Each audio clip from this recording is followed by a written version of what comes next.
Hello viewers, welcome செய்கிறேன் அக்மல் ஃபுட்டுக்கு.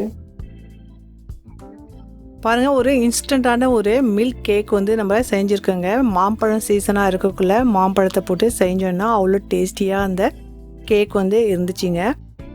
நம்ம இது எப்படி செய்யலான்ட்டு பார்க்கலாம். இதுக்கு வந்து நான் ஒரு 1/2 லிட்டர் இருக்கும் ஃபுல் ஃபேட் இருந்த நான் மில்க் வந்து எடுத்துக்கிட்டேன். இதுக்கு நல்லா நம்ம வந்து இப்போ காய்ச்சிக்கலாங்க. இந்த 1/2 லிட்டர் மில்க் பார்த்தீங்க அப்படின்னா நம்மளுக்கு ஒரு 300 மில்க் வர வரைக்கும் இதுக்கு நல்லா வந்து காய்க்கணுங்க. அந்த டைமில் இது வந்து சுண்டி வந்துடும். ஃபஸ்ட்டில் வந்து ஹை ஃப்ளேமில் வச்சு செஞ்சுட்டு அதுக்கப்புறம் நம்ம வந்து மீடியம் ஃப்ளேமில் வச்சு இதுக்கு வந்து நம்ம சுண்ட விடலாங்க. இந்த மாதிரி ஓரத்தில் வரது எல்லாமே வந்து நம்ம அப்பப்போ வந்து எடுத்து விடணுங்க. பாருங்கள், ஒரு 300 மில்லி ஆட்டம் வந்து குறைஞ்சி வந்துருச்சு. நல்லாவே வந்து சுண்டிடுச்சுங்க. நம்ம 1/2 லிட்டர் போட்டோம் இல்லைங்களா. இப்போ இதில் வந்து நம்ம மாம்பழம் வந்து போட போகிறோங்க. நான் வந்து நல்ல பழுத்த மாம்பழத்துக்கு எடுத்து தோலெல்லாம் சீவிட்டு இதுக்கு வந்து நல்லா நான் வந்து கெட்டியாக இந்த மாதிரி வந்து அரைச்சிக்கிட்டேங்க, தண்ணியெல்லாம் இல்லாத. இது பார்த்திங்கன்னா அரைச்சி எடுத்த விழுது வந்து ஒரு 200 மில்லி இருக்குங்க. இப்போ இதில் வந்து நம்ம போடக்குள்ளே சிம்மில் வச்சுட்டு போடணுங்க. இதுக்கு நல்லா வந்து மிக்ஸ் பண்ணி விடலாம். இந்த மாதிரி சிம்மில் வச்சுட்டு நம்ம வந்து நல்லாவே வந்து மிக்ஸ் பண்ணிக்கணும். இப்போ பார்த்தீங்க அப்படின்னா உங்களுக்கு கொஞ்சம் திரிஞ்சு வந்த மாதிரி இருக்கும். இந்த ஸ்ட்ரக்சர் வந்து நம்மளுக்கு நல்லாவே வந்து இருக்கும். இந்த பால்கோவா இருக்குது இல்லைங்களா, அந்த மாதிரி வந்து உங்களுக்கு இருக்கும் சாப்பிடக்குள்ள.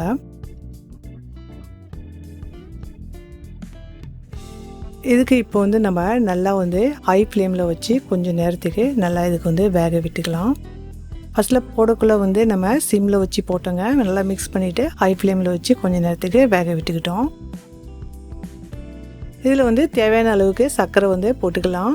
நல்லா வந்து பழுத்த மாங்காவாக இருந்துச்சு அப்படின்னா உங்களுக்கு நல்லாவே கூடி இருக்கும் அந்த ஸ்வீட்டு. அதுக்கேற்ற மாதிரி வந்து சேர்த்துங்க சர்க்கரை. இப்போ நம்ம சர்க்கரை போட்டதும் கொஞ்சம் பார்த்திங்கன்னா தண்ணியாட்டம் இருக்கும். இதுக்கு வந்து நல்லாவே வந்து நம்ம சுண்ட வச்சுக்கணுங்க. இப்போ கொஞ்சம் நேரம் நல்லா சுண்டி வந்ததும் இதில் வந்து ஒரு 2 டேபிள் ஸ்பூன் நெய் போட்டுக்கலாம். இதுக்கு வந்து நம்ம கொஞ்சம் நேரத்துக்கு நல்லாவே வந்து மிக்ஸ் பண்ணிக்கலாங்க. இப்போ இதில் வந்து நம்ம பால் பவுட்ரு வந்து போட போகிறோம். நம்ம இப்போ சிம்மில் வச்சுட்டு பால் பவுட்ரு வந்து போட்டு மிக்ஸ் பண்ணிக்கலாங்க. நம்ம வந்து பால் பவுட்ரு எடுத்து வச்சுருந்தா எல்லாமே வந்து போடக்கூடாது. ஒரு டேபிள் ஸ்பூனாக போட்டு கட்டி இல்லாத நல்லா வந்து மிக்ஸ் பண்ணிக்கணும். நான் வந்து ஒரு 5லேருந்து 6 டேபிள் ஸ்பூன் வந்து இதில் வந்து சேர்க்க போகிறேங்க. எல்லாமே ஒரேடியாக வந்து நம்ம சேர்க்கக்கூடாது. ஒரு டேபிள் ஸ்பூனாக சேர்த்து இதுக்கு இந்த மாதிரி நல்லா கட்டி இல்லாத நல்லா மிக்ஸ் பண்ணணும். மறக்காதீங்க, சிம்மில் வச்சு செய்யுங்க. இந்த மாதிரி வந்து நம்ம செய்யக்குள்ள அந்த கட்டிங் வந்து வராமல் இருக்குங்க. இது சாப்பிடக்குள்ள உங்களுக்கு நல்லா அந்த பால்கோவா டேஸ்ட்டில் அவ்வளோ சூப்பராக இருக்குங்க இந்த கேக்கு. இது நம்ம சொல்ல முடியுங்க மில்க் பவுட்ரு பால் கேக் அப்படின்னு.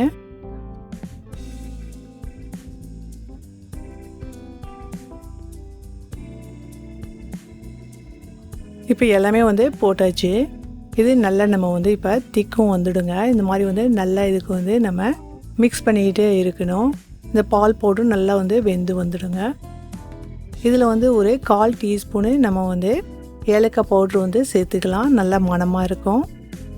நல்லா இப்போ வந்து நம்ம மீடியம் ஃப்ளேமில் வச்சு இதுக்கு நல்லா வந்து சுண்ட விடணுங்க. இதுக்கு கெட்டியிருந்து நல்லா நம்ம வந்து இந்த மாதிரி மிக்ஸ் பண்ணிக்கிட்டே இருக்கக்குள்ளே நல்லா கெட்டியாக இந்த மாதிரி வந்துடுங்க. இந்த பால்கோவா பார்த்திங்கன்னா எப்படி இருக்குது அந்த பதத்துக்கு வந்துடுங்க. இந்த மாதிரி ஒரு பட்டர் பேப்பர் எடுத்து இதில் கொஞ்சம் நெய் தடவிக்கலாங்க. உங்கள்கிட்ட பட்டர் பேப்பர் இல்லை அப்படின்னா எந்த மோல்டில் போட போகிறீங்களோ அதில் வந்து நீங்கள் கொஞ்சமாக நெய் தடவிட்டு போட்டிங்கன்னா நல்லாவே வந்து இருக்குங்க. இப்போ நம்ம ரெடி பண்ணி வச்சுருந்து இதில் வந்து போட்டுக்கலாம். இந்த மாதிரி வந்து நல்லா வந்து ஈவன் பண்ணிக்கிட்டு கொஞ்சம் தட்டி விட்டுக்கலாங்க. கொஞ்சம் காற்று இருந்துச்சுன்னா கூட வந்து அதுலேருந்து கிளம்பிடும். இப்போ இது நல்ல ரூம் டெம்பரேச்சர் வந்ததும் ஆறி போயிட்டு நம்ம ஃப்ரிட்ஜில் வந்து வச்சு எடுத்துக்கலாங்க. நான் ஒரு 3/4 மணி நேரத்துக்கு வச்சு எடுத்துருந்தேங்க. நல்லாவே வந்து இது செட் ஆயிடுச்சு.